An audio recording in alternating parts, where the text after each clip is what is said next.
pela essa abertura, porque, olha, André, começa assim, de onde surgiu, como você falou, você trabalhou com as terapias, né? Com a questão emocional. Mas assim, o que deu start para você estar fazendo o que você faz hoje, assim, dessa forma? Onde foi o start? Porque eu sei que tem uma história grande, né? Por trás. Tem, mas onde foi o start? Não, eu decidi, meu coração queima por isso, vou fazer isso agora. Como é que foi? Olha, eu particularmente não planejei nada do que eu faço hoje, né? Dentro dos cursos de hipnose, de PNL, muitos alunos vinham e perguntavam: André, você já tomou ayahuasca? E eu, não quero saber disso, desconversava, mas era constante. Alunos diferentes, não se conheciam entre si, eles vinham me perguntar a mesma coisa. E aí começou a despertar em mim a curiosidade no sentido de eu vou tomar a ayahuasca para eu saber o que é que eles estão falando, porque assim eu tenho vocabulário para poder conversar com eles. Então, eu não fui a primeira vez com o intuito de me autoconhecer, não, eu queria entender o que eles estavam me dizendo para eu poder ter mais vocabulário com eles. E aí eu fui para a minha primeira experiência, foi uma experiência individual, não foi grupo, e foi surreal, porque eu não imaginava que tudo aquilo poderia existir, né? E aí eu fiquei vislumbrado, e a partir desse start que a ayahuasca me trouxe na primeira experiência, eu dei continuidade, fiz 4 processos individuais, depois eu fui para grupos e tal, e aos pouquinhos a espiritualidade foi entregando as coisas e me trazendo até onde eu estou hoje. Então, se você me pergunta, quando foi que você decidiu? Em momento nenhum. Em momento nenhum, sabe? Não foi decisão. Conscientemente não, sabe? Mas eu fui dizendo sim para a proposta que a espiritualidade me trouxe. Então, esse sim pode ser uma decisão tomada, né, sem um planejamento. Eu vou trabalhar com isso. Não, foram me entregando, eu fui aceitando e aqui estou, graças a Deus. Olha, um coração ensinável. Como que se você fosse conduzido com o seu livre-arbítrio.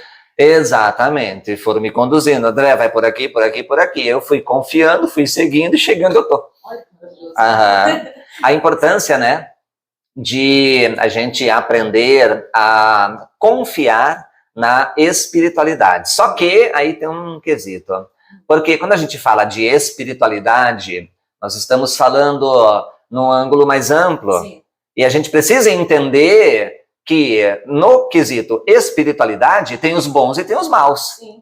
Então, para eu poder confiar na espiritualidade, eu preciso primeiro ter discernimento sobre quem são os bons e quem são os maus. Saber separar o joio do trigo. Porque se eu confio na espiritualidade, mas eu estou confiando na espiritualidade errada, eu também vou ter resultado que eu não tenho boas expectativas de bons resultados, né? Então, eu tenho que ter um discernimento para eu poder saber, essa é uma boa sugestão, então eu vou seguir essa boa sugestão.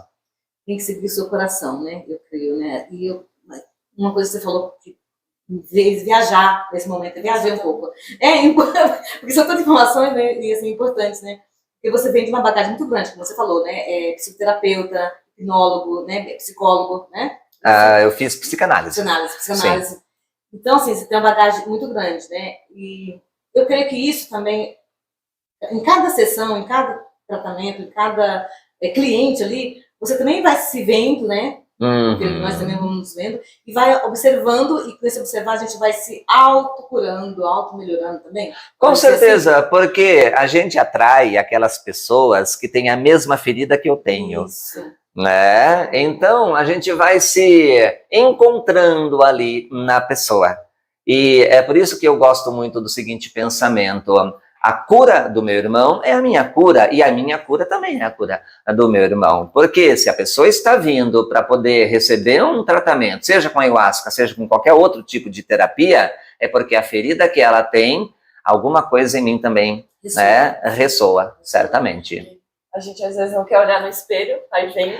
Exatamente. Na cara, né? Se você pensar, olha que interessante, Joyce, pense assim, ó, você imagine um espelho, e aí você põe o seu cachorro para se olhar no espelho. tá? Sim. Aí o seu cachorro tá ali, ele se olha no espelho e ele pode ter N comportamentos. Ele pode latir, ele pode correr, rosnar, ele pode, se possível, ir atrás do espelho para ver onde que tá o outro cachorro. Agora, seja o que for que o seu cachorro faça na frente do espelho, é porque ele sabe que é ele que tá lá? Não. Ele acha que é outro. Não é assim? Sim, ele acha que é outro. Ele acha que é outro. Mas é outro? Não. É ele mesmo refletido. Nossa. Então, assim Somos é nós. eu com você, você comigo, né? Quando você olha para mim, você acha que eu sou eu. Não, meu amor. Não é a mim que você está vendo. Você sou eu. Você está vendo você Uhum. refletido em mim, Olha, Sim. né? então nós Então- estamos muito bem, viu? Aprender isso daí, para a gente poder olhar para a pessoa e entender que a pessoa é o meu reflexo, não é a pessoa a quem eu estou vendo. Eu estou vendo a mim mesmo.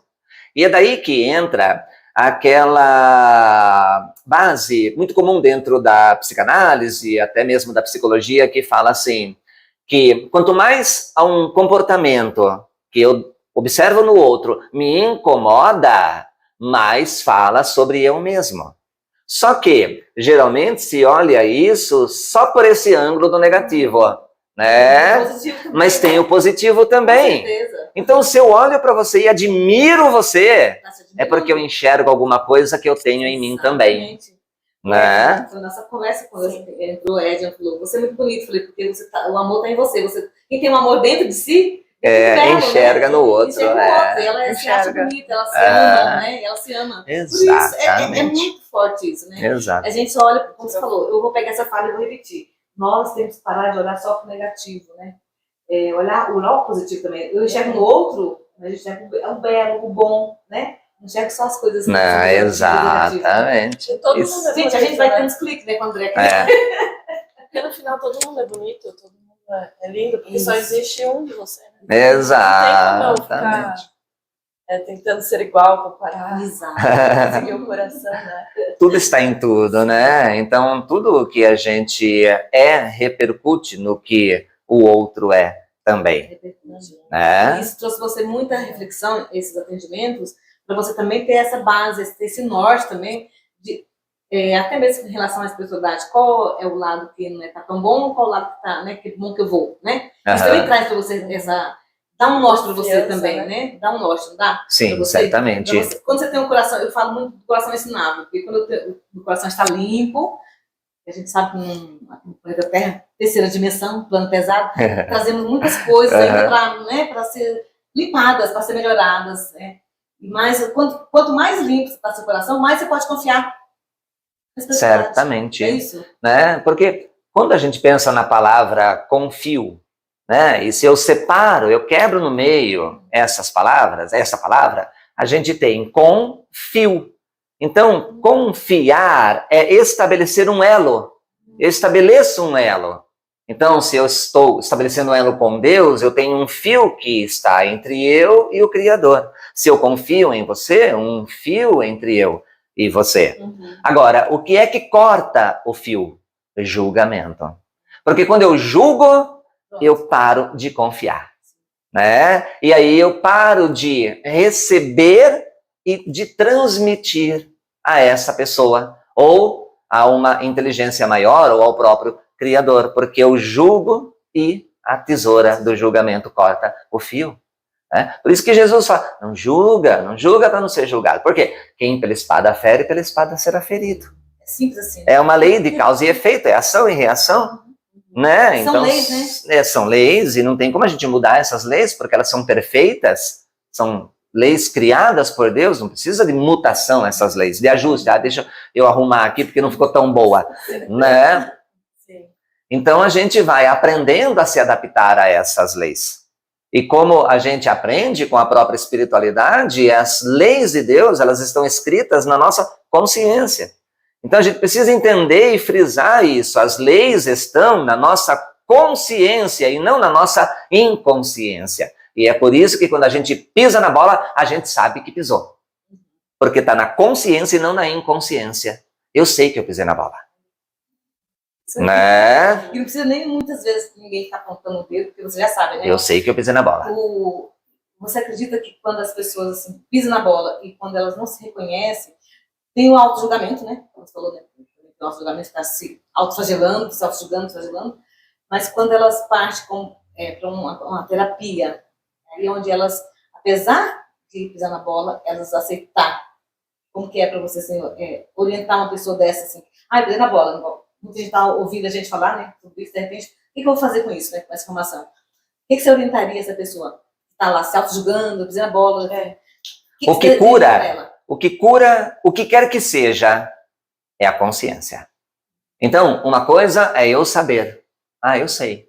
Outra coisa é eu ter tomado consciência. Caiu uma ficha realmente e mudou um valor.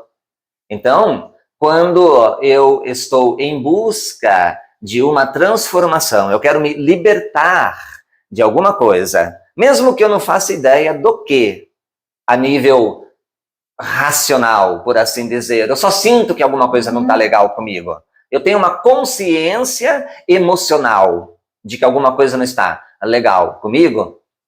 O ponto é a gente entender que para que eu consiga abrir a minha mente e ter mais clareza e mais conscientização a ponto de mudar um valor, eu preciso domar o meu próprio orgulho.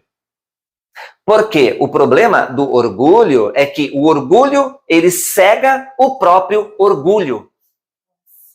Então, eu estou agindo de uma forma orgulhosa e não estou reconhecendo que estou sendo orgulhoso. Aí é onde vem o sofrimento. E aí vem o sofrimento.